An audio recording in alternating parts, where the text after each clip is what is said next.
We are going to start in Austin, Texas, where the Horns have a big in-state visit weekend on tap. Here's a look at who's coming in. Just a few of the guys. Go to InsideTexas.com for a full rundown. But let's start with wide receiver DeCorian Moore. Not just any wide receiver. He's the number one wide receiver in America.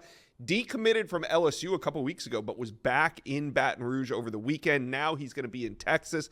Do you feel good about where the Horns stand heading into this official visit?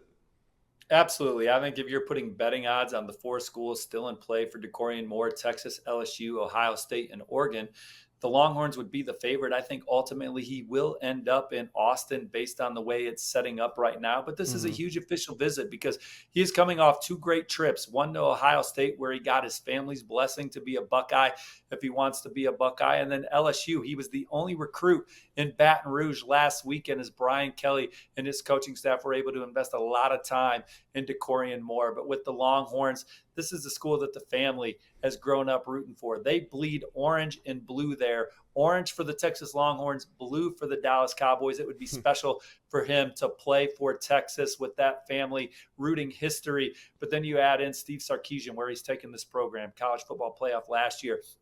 Family thinks that this team is SEC ready to come in and make an impact. They're competing for championships there. Steve Sarkisian, what he's done with wide receivers in his history, what he did at Alabama, what he's doing at Texas right now is certainly very attractive. Proximity to home is also another thing Texas has going for it. We know he knows a lot of players in that locker room, and we also know NIL will not be a hurdle for Texas as they recruit DeCorian Moore.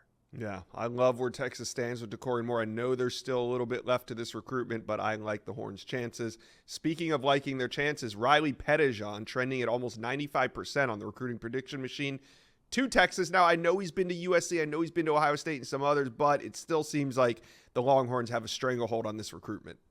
Yeah, I like where Texas stands as well for Riley Pettijohn coming into this visit, although he was just at USC this past weekend, and some folks that spent time with the Pettijohn family during that trip to USC says don't sleep on the Trojans. And USC, they have done an incredible job of getting guys on campus and then ultimately closing them. But Texas, the Pettijohn family was back in Austin for the spring game. They loved the energy from the fan base that day, the pageantry. They saw talent in every single position room at Texas, so they love where this program is going moving forward. And then it's not just about the on-field coaches like Coach Sarkisian that they built a great relationship with, but Pettijohn and his family, they're close with guys like Coach Gilbert and that strong off-field recruiting staff. So they feel very comfortable around Texas, that staff. They love where the program is at, and I still love where Texas sits with this young man coming into the visit. All right. Now, one prospect on campus from Mesquite, Texas is Lamont Rogers, but he's not one that Texas leads for on the recruiting prediction machine. Missouri does. Do you feel like the Horns have some ground to make up with Lamont Rogers this weekend?